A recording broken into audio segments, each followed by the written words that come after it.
Hi everybody. Today I'm going to show you how to make a medieval pattern. It's not terribly hard. Once you get into it, you can see it's pretty simple. The good thing about medieval patterns is that they are not highly tailored, so you have a good deal of leeway. It's an excellent way to learn how to do a pattern. And before you know it, you're patterning all sorts of things. So let's talk about what you need to get started. First of all, I know some of you have looked at some kind of fusible interfacing, and that's okay if you want to use that, but I would recommend Kraft Paper. Let's see, I've got one bodice here already, and then this is my sheet that I've taped down. The good thing about Kraft Paper is it's durable, it's cheap. You can get this at Hobby Lobby or Lowe's or Home Depot or Michael's or wherever for less than $10, sometimes $5 or $6 as well. So I would recommend, and you get a lot of it. So if you make mistakes, you just throw that away and start over again. So some Kraft Paper. Since it is a roll, it does want to curl up, so some kind of tape. I have Gorilla Tape here. I'm not messing around. Scotch tape, masking tape will be just fine though. Also very important, the tape measure. We use this in the measuring tutorial. You can see I like the plastic more rigid tape measure, so I'm going to continue with that. A Sharpie is good. Also some scissors to cut the craft paper. Do not use fabric scissors. That's a serious no-no. So just some nice sharp scissors that you can use to cut paper. Also, as you can see here, I have a yardstick. I need a straight edge of some kind. It doesn't have to be a yardstick, but again, usually you have one in the house laying around, or they're real cheap, so you can buy one anywhere. Sorry about that train. I have no control over that. Now you can see on this, I have put a mark. I've used a smaller straight edge to put a black mark with the Sharpie all the way across, and then I carry that over to the side, so you have a straight line front to back. I'll explain why this is so important in a little bit. I think that's, oh, and you need your measurements. Whoop, let's get that in here. Very important. These are the ones that I used when I did the tutorial on measuring. Put that to the side. So the first thing you need to do is establish the waistline. So I'm just going to go down here towards the bottom of this screen. And I want to strike a line along the straight edge. Remember when we did drafting that we don't like to do too much sketching. Now this is drafting, it's flat pattern drafting. There is a deal of sketching in it.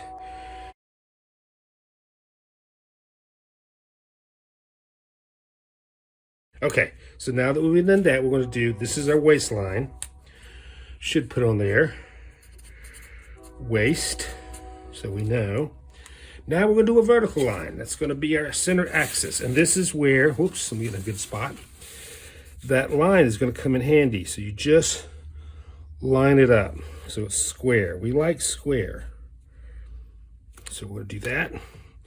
And we're going to scribe a line all the way up. Okay, that gives our baseline. So now what we're going to do is put in our vertical measurements, which is waist to nape of neck, waist to hollow of neck, waist to under bust, and waist to apex of bust, also waist to armpit. So we're going to start doing that with this now. We're just going to go up the ladder. Waist to bottom of bust, 3 inches. To apex of bust, 6 inches. Waist to hollow of neck, 15 inches. And then waist to nape of neck, which we took on the back, is 16 inches, which is a little off the board here. I want to shift this up a little bit so we can see more. There we are. That's a little better. Now I'm cattywampus. I hate being cattywampus. Whoop. There we go. Live tutorials, folks. Okay. All right, so we got that. We're going to strike them all the way across. Again, using our handy little guideline to keep them straight. And we're going to measure, and we're going to label them. UB under bust, AB apex of bust. I'm doing this while I'm standing behind a phone camera, so it's a little awkward, but I think I can manage. There we go. Nape, hollow. Oh, I forgot the armpit. Did I not? That is 7 inches. Would be helpful if I turned it the right way.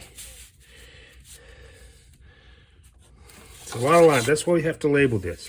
It's a lot of lines. So we're just about there. Okay.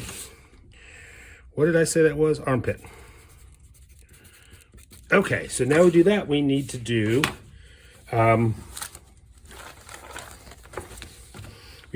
the horizontal measurements.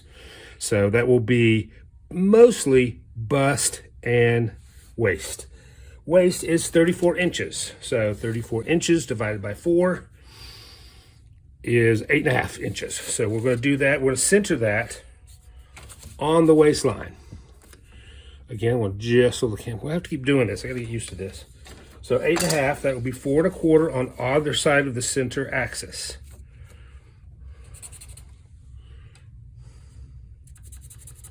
There we go. Okay, I'm going to step away for one moment here and get the measurements for the bust and divide them by 4. Be right back. Okay, we're back. I had to check some measurements. Sorry about that. Next, we just did the waist, 8.5. We're now going to do the apex of the bust line. Oh, that's the wrong Sharpie. That is 39. Divide that by 4 is 9.75 or 9 3/4. So we have to center that right on our vertical axis. So you may remember from your fraction days that 9 3/4 divided by 2 is 4 7/8. 4 7/8. Yes, that is correct. So center here. There we go. And then 9.5. 9.75. Make sure that's right. Move my drink. Yes, we're good. Okay. So what we have here are 2 tick marks. We're going to kind of do a little whoop, shoop, shoop. What we're doing is we're not fitting it perfectly like today, or as near perfect. If we did that, we would be using such things as darts to make it fitted better under the bosom. But this is going to be kind of loose. So what we're doing is we're just doing this to take into account the shape of the bust. You'll see it starting to come together, I promise. Okay, we're just going to sketch this line up here. Remember, this is 2 halves of the front, so this is 1/4 of the entire bodice. This is one side of the front, and then we'll use it to make one side of the back. That's 2 halves there, or excuse me, 2/4. And then we'll use those to create the other side as well. So we're just doing 1/2 of the front. Now, we're at the armpit. So that means the arm's eye. Now, our arm's eye round measurement was 18 inches. We're going to split that in 2 to 9 inches. And this is where this comes in. Okay, we're going to do a little artful. Let's see if I can do this. I did great in rehearsal. 9 inches.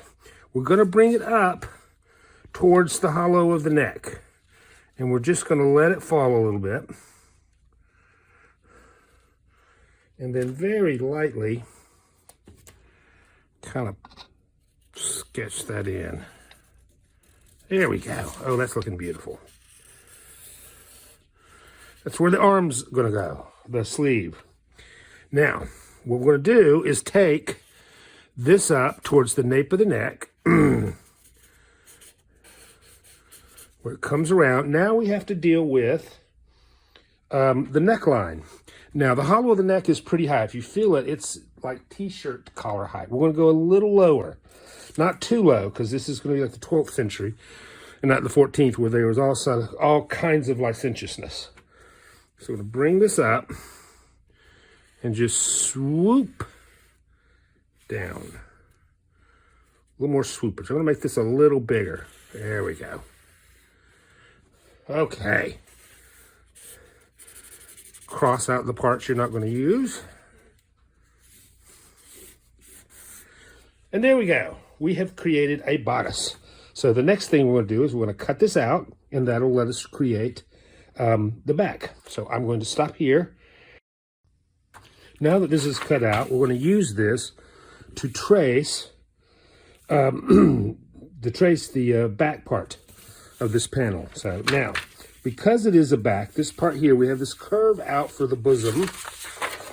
Since there is no bosom on the back, we're going to fold it in and make it straight. There we go. Okay. Then we're going to secure key points to keep it flat on the craft paper as best we can.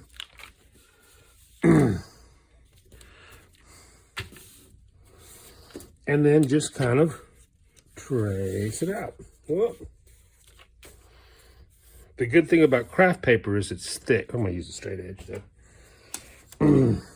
At this bottom. It's thick, so it gives you a little bit of an edge. And as you can see by my demonstration, doesn't have to be pretty. I'm going to tighten that arm's eye up a little bit.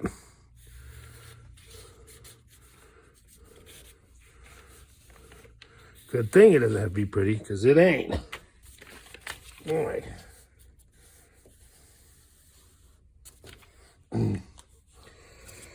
Okay, remove this gingerly. Oh, try not to tear it.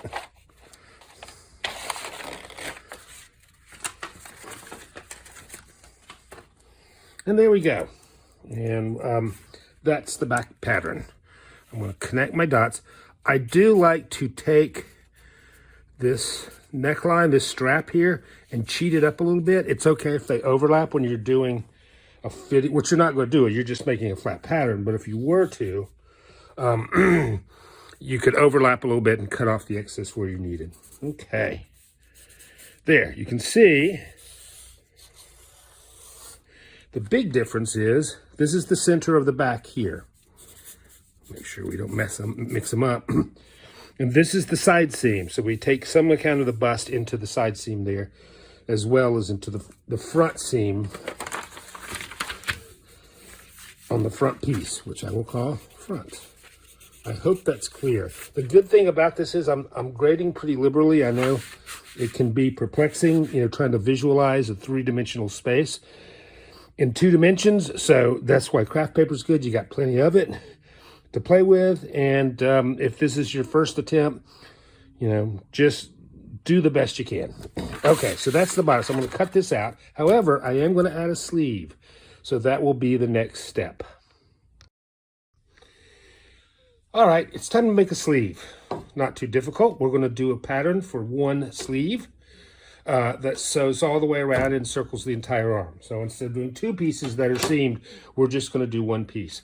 I've already marked off the center axis, and you can see here, and then the width of it is going to be the circumference of the bicep, which was 13 inches. Originally it was 14, but I moved it down to 13 just so we could try to we can't get all of it, but get as much of the bicep line is on the screen as we could. So 13, so that means 6.5 on either side of the vertical axis. Okay, I'm going to add one more measurement. Let's get the smaller one out here so I'm not bumping all over everything. I'm going to go down about 3 inches here. And a word of explanation, even though this is the bottom, this represents the top of sleeve, right at the shoulder joint. And then this down here is the wrist. Okay, so we're going to do kind of a light line. I'm going to kind of, well, I think I might do this straight edge because I'm such a neat fellow here. It's going to change.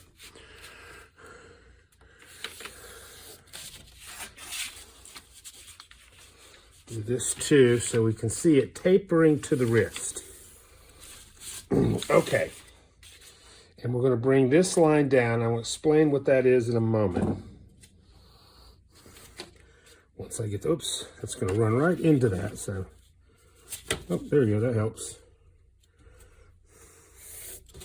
Okay, so we got a straight sleeve here, but the problem is humans aren't built that way, right? The high point is going to be the top of your shoulder joint. This represents under the armpit, so that needs to be smaller. So what I'm going to do is just make a little heel like this, so that when you curve it around, this will be the shoulder, and this will fit snugly, we hope, under the arm. It's that simple. Now, since this is the Middle Ages, a pendant or funnel sleeves is not uncommon. So I'm going to go down here, and I'm actually going to flare these out. By hand, you can measure if you want, but and I'm going to curve it a little bit so it'll kind of snugly fit. The wrists will be peeking out, or the hands will be peeking out. So there you go. Now, one more thing I'm going to do here, which wasn't mentioned in any other, too many of the other videos on pattern making, but because these are loose sleeves, they're not well fitted, as I said, and there is, some play in it. We're going to add a little triangle right down here, right at the armpit line. These are called gussets. They're in your presentation. What that does is, because it is not as constructed as a Renaissance or even later gown would be, when you raise your arms and move your arms around, it will tear under the armpits unless you have these little kind of flappy bits, gussets, as they're called, under there to kind of help with that, so the fabric doesn't tear. And there you go. That is going to be it. I'm going to cut this out. If it works out, I will fit them on a form, and we'll just do a rough fitting. Now, remember, if you were really doing this and you were making these would probably go through a number of fittings. You would want to cut these out of muslin first and do a rough fitting, even if it's pinned, just to make sure everything's in place. Probably not. Nothing's perfect. And remember, you're drafting these for individual people. So unlike buildings and sets and everything, where everything can be uniform, each person is different. So you're going to have a different result each time. So, but anyway, this is flat pattern drafting. Good luck with your projects. Let me know if you have any questions. Thank you.